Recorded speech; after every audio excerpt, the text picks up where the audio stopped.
London, 1848. Locked away. Those words had defined Lydia Whitmore's existence for the past 3 years. Not behind iron bars or stone walls, but imprisoned nonetheless, confined to the attic rooms of her uncle's manor for the unforgivable crime of being different. Rain pattered against the window of her small chamber as Lydia gazed at the grey London sky.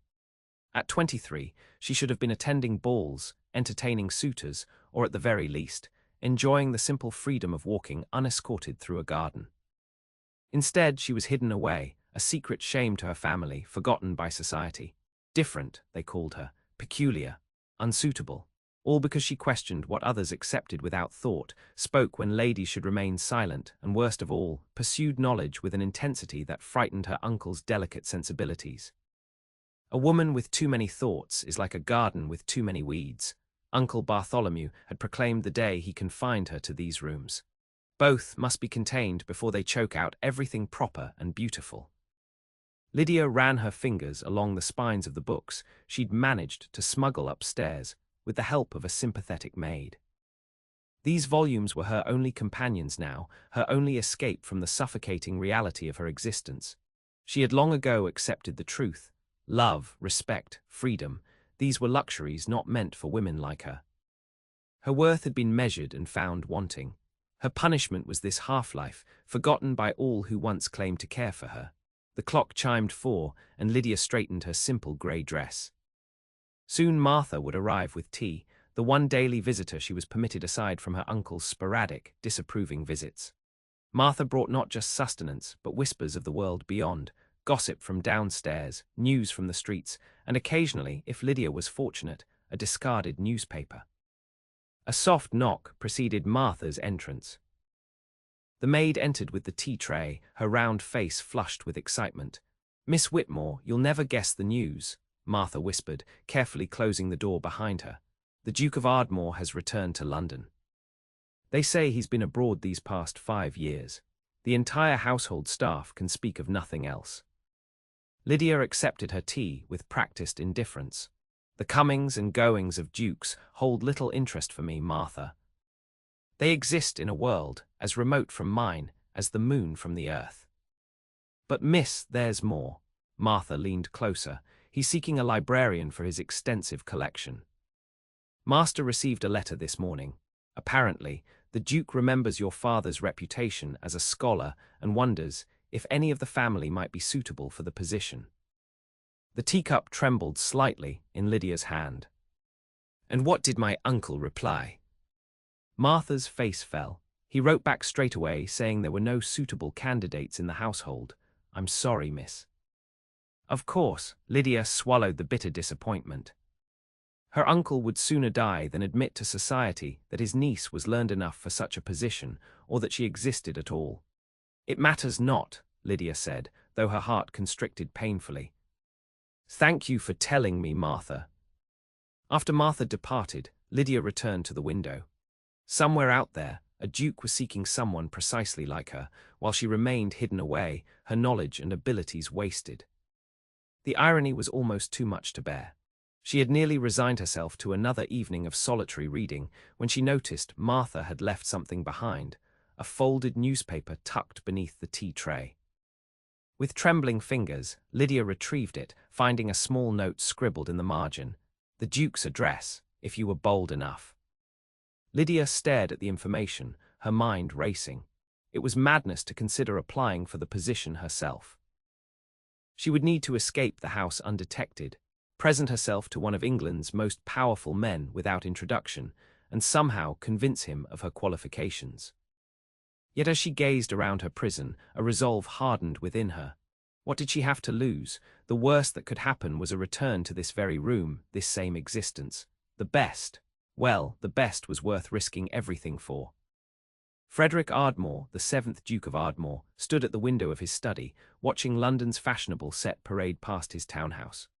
5 years abroad had changed him profoundly, yet London remained tediously the same gossip, the same social climbers, the same shallow concerns. "Your Grace, another applicant for the librarian position," announced Jenkins, his butler, from the doorway. Frederick sighed. "Man or woman this time?" "A young woman, Your Grace." She has no letter of introduction, but insists she is qualified. Frederick raised an eyebrow. No introduction, how refreshing, send her in. He had interviewed 7 candidates already, each more disappointing than the last. They came with impeccable references, but displayed little actual knowledge or passion for literature. What he needed was someone who understood that books were not merely decorative objects, but gateways to different worlds. The door opened, and Frederick turned to greet his visitor. The woman who entered was not what he expected. She wore a plain grey dress that had seen better days, and her chestnut hair was simply arranged without fashionable embellishment. Yet she stood with remarkable composure, her gaze direct and unwavering. "Your Grace," she said, executing a perfect curtsy despite her modest attire, "I am Lydia Whitmore. Thank you for receiving me without proper introduction. Miss Whitmore, you believe yourself qualified to manage one of the largest private libraries in England." "I do, Your Grace." There was no hesitation in her voice. "I was educated by my father, Professor James Whitmore of Oxford, until his death 5 years ago. Since then, I have continued my studies independently, focusing on classical literature, languages, and cataloguing methodologies." Frederick gestured for her to take a seat while he remained standing.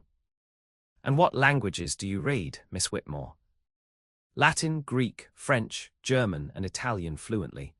I have a working knowledge of Spanish and have begun studying Arabic, though I would not claim fluency." Frederick watched her carefully. Most would have boasted or embellished their abilities, yet she stated her considerable accomplishments as simply as one might comment on the weather. "Impressive, if true. And why have you not sought employment before now?" he asked. A shadow passed over her face. "My circumstances have been restrictive, Your Grace. This is the first opportunity I have had to utilize my education." There was a story there, but Frederick did not press. Instead, he moved to his desk and selected a volume, a first edition of Dante's Inferno in the original Italian. "Read this passage, if you please," he said, opening to a random page. Without hesitation, Lydia began reading, her pronunciation flawless, her translation elegant. Frederick listened, watching how her eyes lit with understanding not just of the words, but of the meaning beneath them. "Enough," he said after a few minutes. "Now tell me, how would you organize a collection of 8,000 volumes spanning 6 centuries and dozens of subjects?" For the next hour, Frederick posed increasingly complex questions about cataloging systems, preservation techniques, and literary analysis. To his astonishment, Lydia answered each one with intelligence and insight that rivaled his own tutors at Cambridge. "Where are you currently employed, Miss Whitmore?" he asked finally. She hesitated. "I reside with my uncle, Lord Bartholomew Whitmore. I have no formal employment." The name caught Frederick's attention. "Bartholomew Whitmore. I wrote to him just yesterday inquiring if any members of his household might be suitable for this position. He replied that there were none." A flush crept up her neck. "My uncle is unaware of my application, Your Grace." "I see," Frederick studied her face. There was a story here, one involving confinement and escape, if he read the signs correctly. "And does Lord Whitmore know of your extensive education?" "He disapproves of it," she said simply. "He believes a woman's intellectual pursuits interfere with her proper duties." "And what do you believe, Miss Whitmore?" She met his gaze directly. "I believe knowledge is neither male nor female, Your Grace. It simply is. And those with the capacity to seek it should be allowed to do so, regardless of their sex." Frederick felt something stir within him, an admiration for this woman's quiet defiance, her dignity in the face of what must have been considerable opposition. "The position is yours," he said abruptly, "if you wish to accept it." Surprise flickered across her features. "Truly. I have interviewed 7 candidates with perfect recommendations and found them all lacking in the one quality I value most, a genuine love of knowledge." Frederick returned to his desk. "The position includes private chambers here at Ardmore House, a generous salary, and complete authority over the library and its acquisitions." Lydia's composed exterior faltered for the first time. "Private chambers, you mean?" "I would live here." "Is that a problem?" She looked away briefly. My uncle will not permit it, your grace. He is my guardian until I marry or reach the age of 25. I see. Frederick considered this complication. When will you reach 25, Miss Whitmore? In 18 months, your grace. Frederick nodded slowly. Then perhaps a different arrangement is needed. I shall speak with Lord Whitmore myself. Your education and abilities are too valuable to waste. Hope and fear warred on Lydia's face. Your grace, my uncle is not a man easily persuaded. He believes my differences make me unsuitable for society. Differences? My opinions, my education, my unwillingness to, she hesitated, to pretend to be less than I am. Frederick smiled for the first time. Miss Whitmore, those are not differences to be hidden, those are qualities to be celebrated. He moved toward the door. Return to your uncle's home. I shall call upon him tomorrow. By this time next week, you will be Ardmore House's new librarian. As Jenkins escorted Lydia out, Frederick remained thoughtful. In his years abroad, he had seen women valued for their minds in ways England still resisted. To find such a mind here, hidden away and unappreciated, struck him as a travesty. More than that, there was something about Lydia Whitmore that intrigued him, a dignity, a resilience that spoke of someone who had faced adversity without surrendering to it. For the first time since returning to London, Frederick felt genuinely curious about another person. He would have her as his librarian, he decided, no matter what obstacles her uncle might present. Lord Bartholomew Whitmore's rage shook the walls of Lydia's attic room. Insolent, ungrateful girl, he thundered, his face purple with fury. How dare you leave this house without permission? How dare you present yourself to the Duke of Ardmore? Lydia stood with her hands clasped before her, outwardly calm despite her racing heart. Uncle, the Duke has offered me a position managing his library. It is a respectable position, that would. Respectable, he spat. There is nothing respectable about a woman of your station working as a servant, and nothing respectable about you seeking employment without my consent. I am not a child, Lydia said quietly. I am 23 years old, and educated enough to. The sharp crack of his palm against her cheek silenced her. Lydia staggered back, her hand rising to the burning skin. You are a burden I never asked for, he hissed. Your father filled your head with nonsense and left me to deal with the consequences. No man will marry you. You have no dowry, no accomplishments a gentleman values, and now you seek to bring further shame upon this family by becoming a duke's employee. Tears threatened, but Lydia refused to let them fall. The Duke values my education. He believes I have something to offer. The Duke, Lord Whitmore sneered, does not know what you truly are, a headstrong, disobedient creature who thinks herself above the natural order. He moved toward the door. You will remain locked in this room until I decide what's to be done with you. Perhaps a position as a companion to my cousin in Yorkshire would remove you sufficiently from society. After he left, the key turning loudly in the lock, Lydia allowed herself one moment of despair.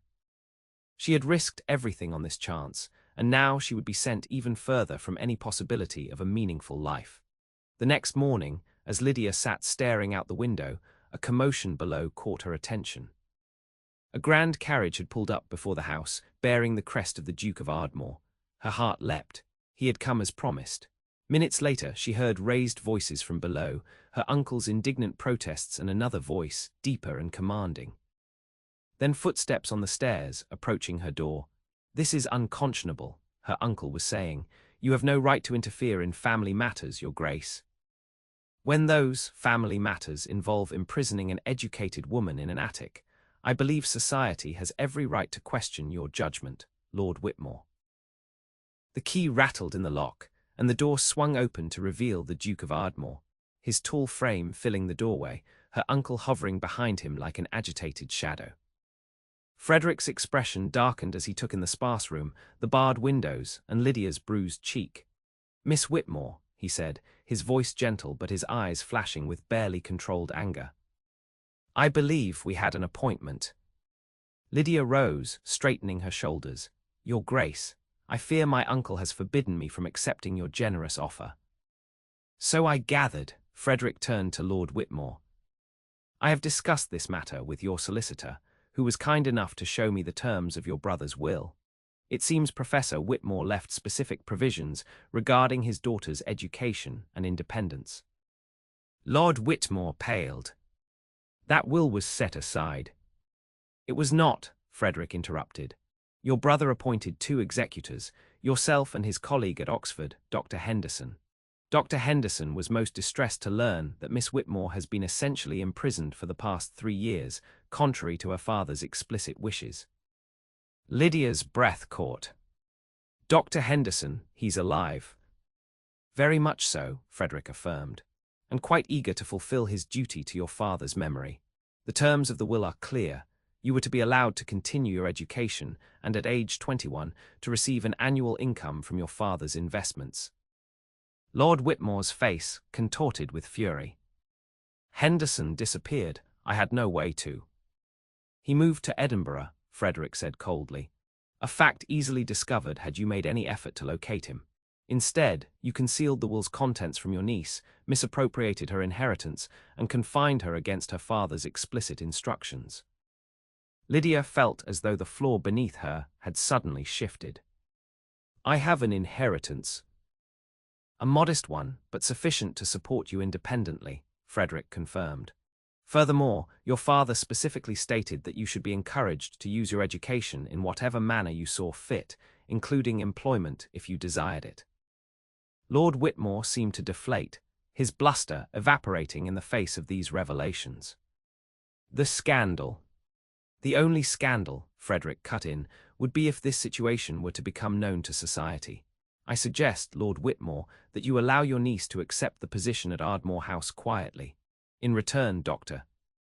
Henderson and I might be persuaded not to pursue legal action regarding the mishandled inheritance. Silence fell. Lydia looked between the two men, scarcely able to believe this sudden reversal of fortune. Miss Whitmore, Frederick said gently, are you still interested in the position we discussed? Lydia found her voice at last. Yes, Your Grace, very much so. Then I suggest you gather your belongings. My carriage awaits. As Lydia quickly collected her few precious possessions, her books, her father's pocket watch, the miniature portrait of her mother, she heard Frederick speaking to her uncle in low, threatening tones. The words reputation and disgrace drifted up the stairs. Within the hour, Lydia was seated in the Duke of Ardmore's carriage, watching her prison recede into the distance. Beside her sat a man she barely knew, who had somehow appended her entire existence in less than 2 days. Why, she asked finally, why would you go to such lengths for a librarian? Frederick studied her for a moment. Because talent should not be wasted, because injustice should not stand unchallenged, and because I recognize something in you, Miss Whitmore, a spirit unbroken despite attempts to crush it. He smiled slightly. Such qualities are rare and worth preserving. As the carriage wound through London streets toward her new life, Lydia felt something she had not experienced in years. Hope. Not just for freedom from confinement, but for a future where she might be valued for her mind rather than diminished for it. What she did not yet recognize was the dangerous territory she was entering, for a duke's librarian was still his employee, and the line between professional admiration and something deeper was one that society would never permit them to cross. Ardmore House revealed itself to be everything Lydia had dreamed of and more. The library occupied the entire east wing of the mansion, 3 floors of interconnected rooms filled with books from floor to ceiling. Tall windows allowed natural light to pour in, illuminating reading nooks with comfortable chairs and small writing desks. This will be your domain, Frederick explained as he led her through the collection. 8,000 volumes, some dating back to the 15th century. My grandfather began the collection, my father expanded it, and I have added to it during my travels. Lydia moved through the rooms in a state of reverent awe, her fingers lightly touching leather-bound spines, her eyes widening at rare first editions and manuscripts she had only read about in scholarly journals. It's magnificent, she breathed, but also chaotic, Frederick suggested with a wry smile. My father had a cataloguing system that made sense only to him. After his death, the collection continued to grow without proper organization. That's where you come in. The next 2 weeks passed in a blur as Lydia settled into her new position. Her chambers were spacious and elegant, positioned conveniently near the library. The staff treated her with respect, if some curiosity. Mrs. Winters, the housekeeper, had explained that while female librarians were uncommon, the Duke was known for his unconventional ideas brought back from his travels. Lydia threw herself into the work of cataloguing and organizing the vast collection. Each day brought new discoveries, rare volumes she had only read about, manuscripts thought lost to time, correspondence between literary figures spanning centuries. Frederick visited the library daily, sometimes to retrieve a specific volume, but often simply to discuss her progress or debate some literary point. These conversations quickly became the highlight of Lydia's days. Unlike anyone she had ever known, Frederick treated her intellect as an equal to his own, challenging her opinions and offering counterarguments without condescension. "Your classification system is intriguing," he remarked one afternoon, reviewing her plans. "Organizing by subject rather than author or acquisition date." "It seemed the most practical approach," Lydia explained. "A reader seeking information on Roman architecture shouldn't need to know the author's names to find relevant works." Logical, though it defies convention. Frederick's eyes crinkled with amusement. "You seem to make a habit of that, Miss Whitmore." Their discussions often extended beyond the library's management to literature, philosophy, and his travels. Frederick had spent years in Italy, Greece, and the Ottoman Empire, studying ancient texts and collecting rare volumes. "In Florence," he told her, "I met women who ran literary salons attended by the greatest minds in Europe. In Istanbul, I discovered female poets whose work rivals our own romantics. The world beyond England's shores views women's minds quite differently." "And yet you return to England, where such views are considered radical," Lydia observed. Frederick's expression grew serious. "One must return home eventually, Miss Whitmore, even if only to change it." As spring blossomed into summer, Lydia found herself living a life she had never dared imagine. Her days were filled with meaningful work, intellectual stimulation, and growing friendship with a man who seemed to see past her gender to the person beneath. Yet shadows loomed over this newfound happiness. Society whispered about the Duke's unusual librarian. Questions arose about her background, her qualifications, her relationship with her employer. Lady Patterson, a frequent visitor to Ardmore House, made her disapproval evident during every encounter. "A female librarian," she remarked loudly during a small dinner party where Lydia had been asked to join the guests. "How very experimental of you, Frederick." "Not experimental at all," Frederick replied smoothly. "Miss Whitmore is simply the most qualified person for the position." Lady Patterson's eyes narrowed. "Qualified in what way, precisely? I don't recall her name from any respectable academic institutions." "Miss Whitmore was educated privately," Frederick said, "by one of Oxford's most brilliant professors, her father." "Ah," Lady Patterson smiled thinly. "How convenient to have such connections." Later that evening, after the guests had departed, Lydia found Frederick in the library, a glass of brandy in his hand. "I should not have attended the dinner," she said quietly. "It created awkwardness for you." Frederick looked up, his expression troubled. "The awkwardness came from Lady Patterson's prejudice, not your presence." He gestured to the chair opposite his. "Sit with me, Lydia." It was the first time he had used her given name, and the intimacy of it sent an unexpected warmth through her. "Society will always resist change," he continued once she was seated. 3 months ago, you were locked away for being different. I won't have you hidden away here as well, treated as some secret to be ashamed of." "But I am your employee," Lydia reminded him. "There are boundaries that—" "Yes, you are my employee," he interrupted. "But you are also a brilliant woman whose company I enjoy more than anyone else in London." He leaned forward. "These past weeks, our conversations have been the brightest part of my days. I find myself inventing reasons to visit the library, just to continue our discussions." Lydia's heart quickened. "Your Grace." "Frederick," he corrected, "when we are alone, at least." "Frederick," she conceded, the name feeling both forbidden and right on her lips. What you describe cannot be. The world would never accept a friendship between a duke and his librarian, let alone. She trailed off, unable to voice the dangerous thoughts that had begun to occupy her mind. Let alone what exists between us, he finished softly, this connection that grows stronger each day. It cannot exist, Lydia insisted, rising from her chair. I value this position, this freedom, too much to risk it on impossible dreams. Frederick stood as well. Is that what your father taught you, to limit your dreams to what society deems possible? My father taught me to be practical, she replied. And the practical truth is that I am a woman without fortune, without family support, whose reputation has already been questioned.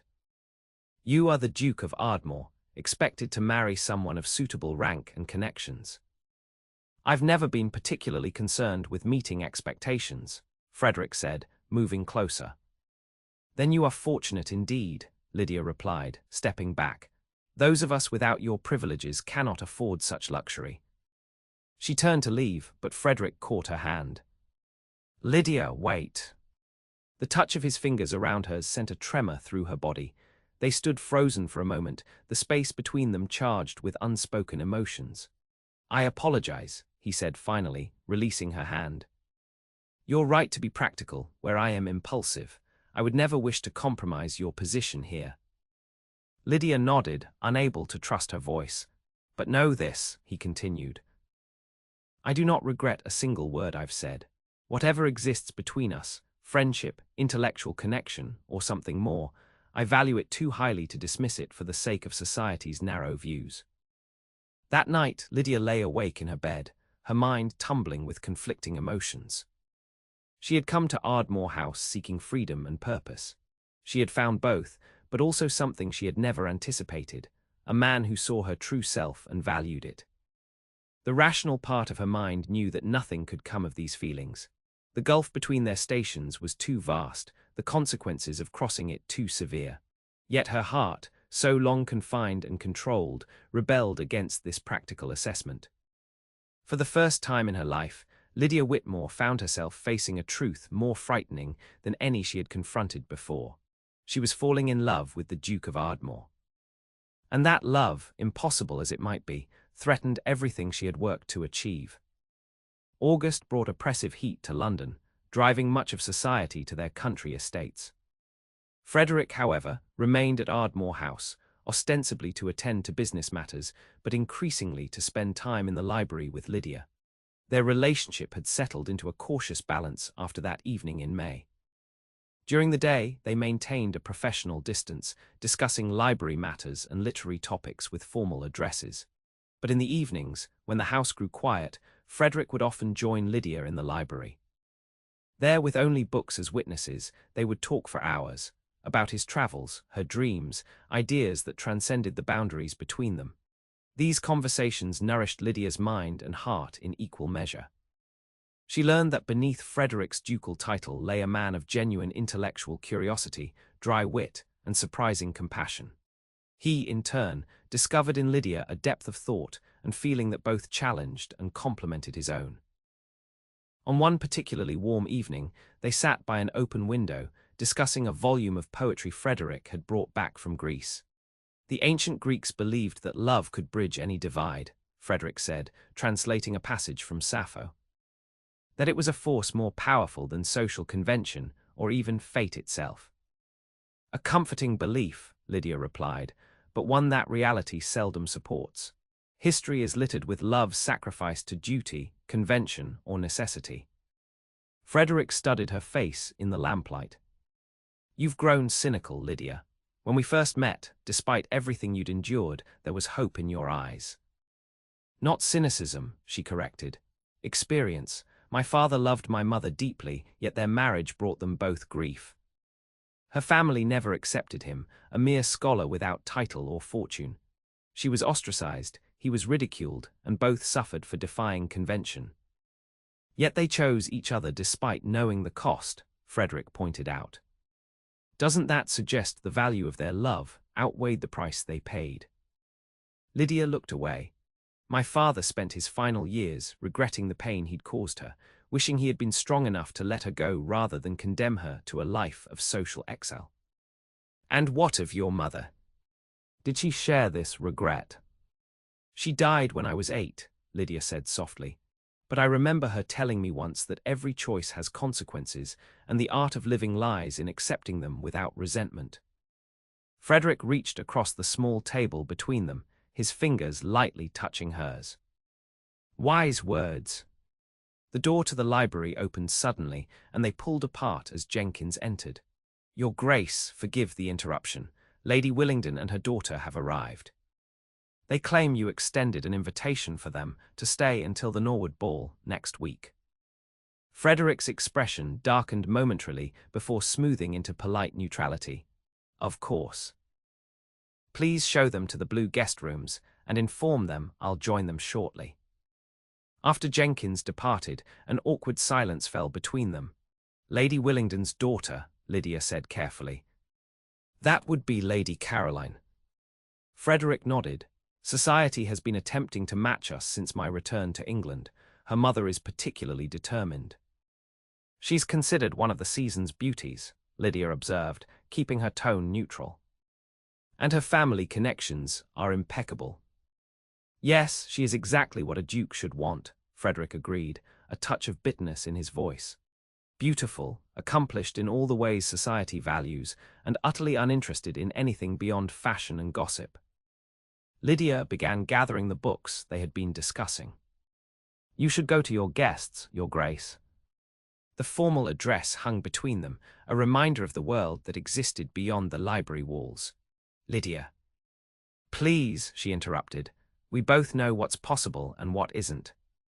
Lady Caroline represents your future. I am simply a temporary diversion from your responsibilities."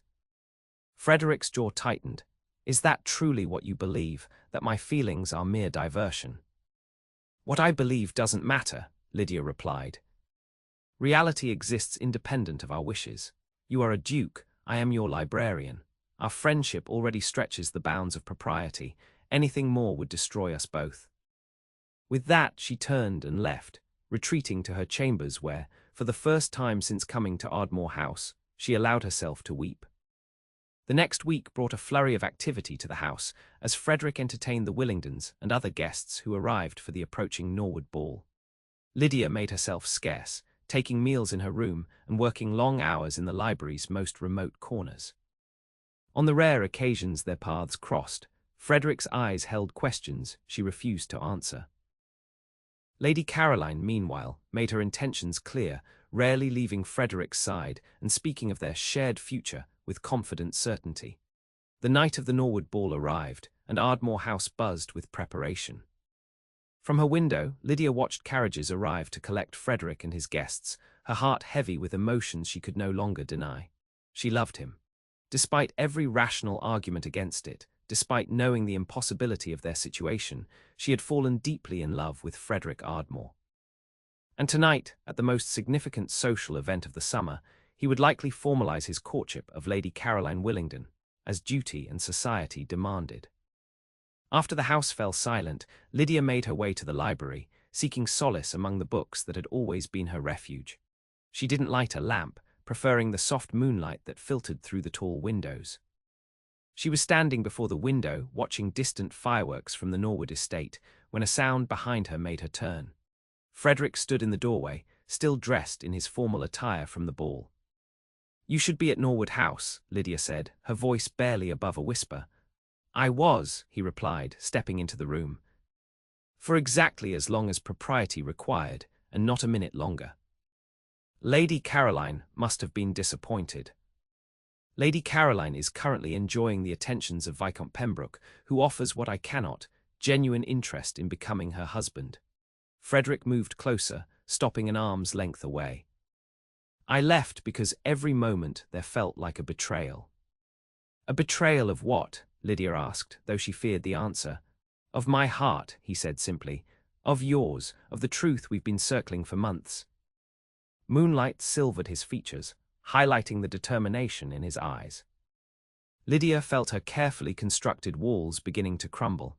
"Frederick, we cannot." "Cannot what?" he interrupted.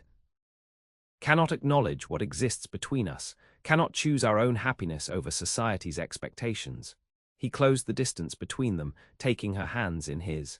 I've spent my life conforming to duty. Then I met you, a woman imprisoned for the crime of being herself, and something in me recognized a kindred spirit, trapped in a different kind of prison. Lydia's eyes filled with tears. Even if what you say is true, what future could we possibly have?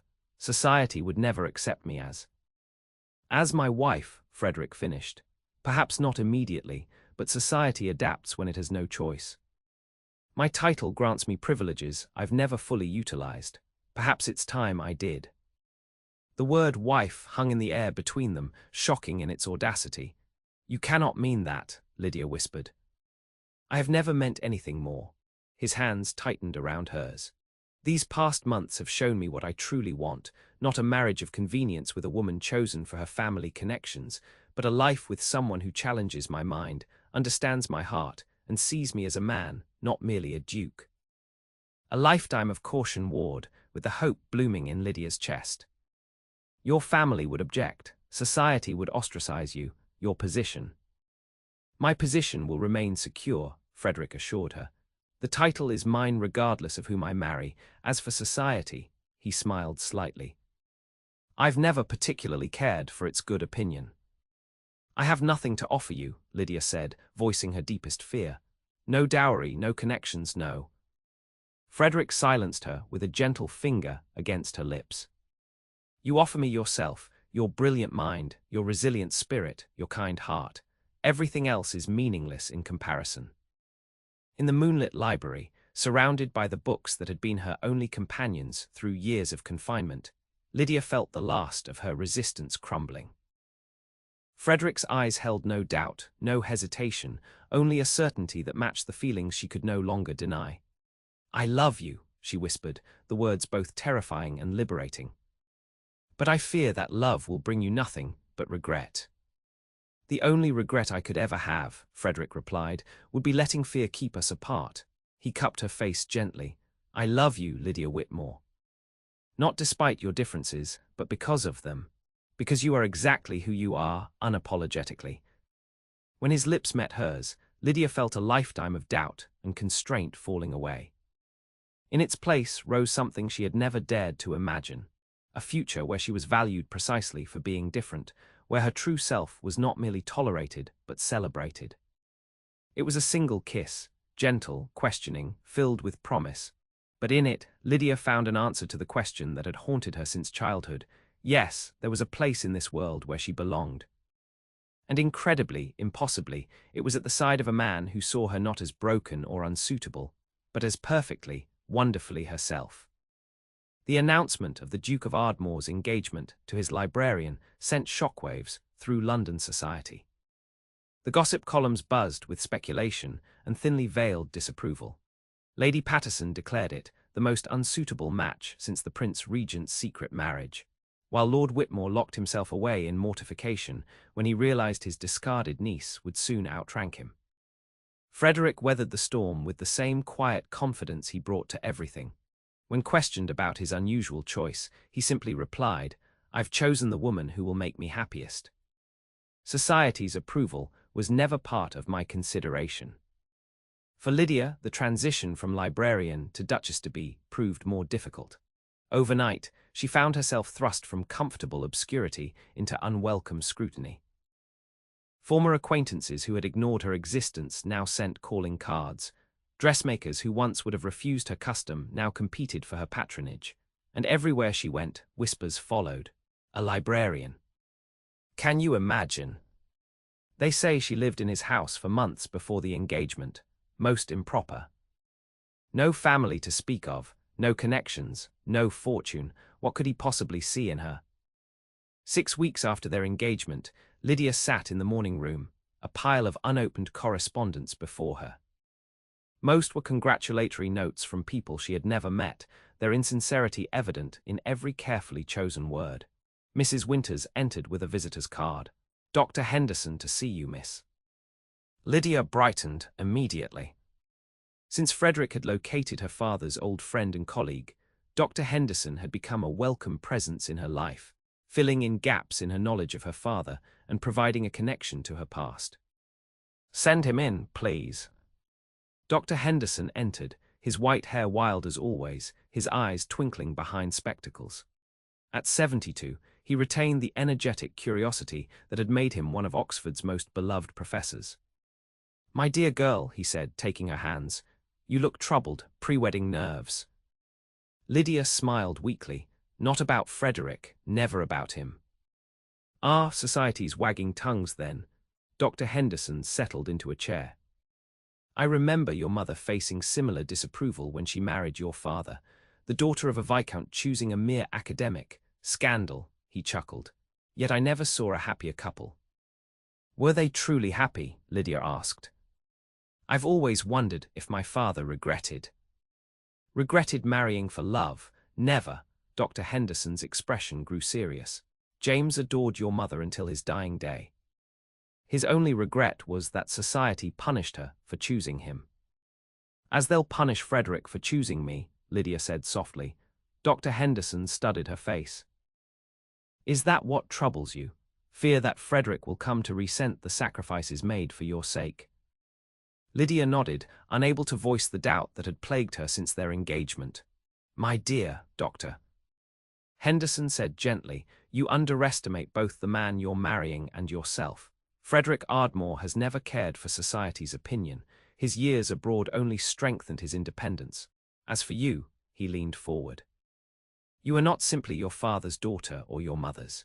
You are Lydia Whitmore, a woman of extraordinary intellect and character, who survived years of unjust confinement without surrendering her spirit. The man who recognizes those qualities isn't making a sacrifice by marrying you. He's securing his own happiness." Lydia felt tears threatening, but what if? "No more what ifs," Dr. Henderson interrupted. "Your father would be so proud to see the woman you've become. And he would tell you what I'm telling you now. Embrace the love you've found. It's rarer and more precious than any social approval." After Dr. Henderson left, Lydia remained in thought, his words settling into her heart. She was still there when Frederick found her an hour later. "There you are," he said, dropping a kiss on her forehead before settling beside her. "I've been looking for you." Lydia leaned into his warmth. "Dr. Henderson visited." "Ah, excellent. Did he bring the documents from Oxford?" "He did, but more importantly, he helped me see something I've been struggling with." Lydia turned to face Frederick. "I've been afraid that one day you would regret choosing me, that the social cost would eventually outweigh whatever you see in me." Frederick's expression softened. "Lydia, let me finish," she said. "I've spent my life believing that being different made me less valuable, less worthy of love. My uncle convinced me that my mind, my opinions, my very nature were flaws to be hidden away. Even when you freed me from that prison, I carried another one inside me, the belief that I would always be unsuitable, undeserving." She took his hands, drawing strength from their warmth. "But loving you has taught me something. Our differences aren't flaws, they're the very things that connect us. You saw value in me when others saw only an inconvenience. You celebrated what my uncle tried to suppress." Frederick squeezed her hands. "And you saw the man behind the title when others saw only the Duke of Ardmore." "Exactly," Lydia smiled, feeling a weight lifting from her heart. "So I'm done apologizing for who I am. Done worrying that society will punish you for choosing me. Done believing I'm somehow less deserving of happiness." "It's about time," Frederick said, his eyes crinkling with affection. "I've been waiting for you to see what I saw from the beginning. A woman whose true self is extraordinary, not despite her differences, but because of them." In that moment, surrounded by the morning light in the home that would soon truly be hers, Lydia felt the last shadows of her former prison fading away. The girl who had been locked away for being different had found not only freedom, but love, both given freely by a man who valued her exactly as she was. 3 weeks later, on a crisp autumn morning, Lydia Whitmore became the Duchess of Ardmore in a ceremony attended by a carefully selected group of guests. Dr. Henderson gave her away, his eyes misty with emotion. Several of Frederick's true friends stood witness, their genuine happiness a stark contrast to the conspicuous absence of much of London's high society. As they exchanged vows, Lydia looked into Frederick's eyes and saw not a duke marrying beneath his station, but simply a man pledging himself to the woman he loved, a woman who had finally learned that being different wasn't a flaw to be hidden, but a gift to be shared. And in the years that followed, as they filled Ardmore House with books, ideas, and eventually children who inherited their mother's inquiring mind and their father's quiet confidence, society gradually adjusted to the unconventional Duchess. Her literary salons became renowned throughout Europe. Her scholarly publications earned respect in academic circles, and those who had once whispered behind their fans found themselves seeking invitations to the home where intellectual curiosity was valued above lineage, and where love had proven stronger than convention. For Lydia and Frederick, the journey from librarian and duke to husband and wife had been an improbable one. But in finding each other, they had each discovered a fundamental truth. True freedom comes not from conforming to others' expectations, but from being seen, valued, and loved for one's authentic self, differences and all.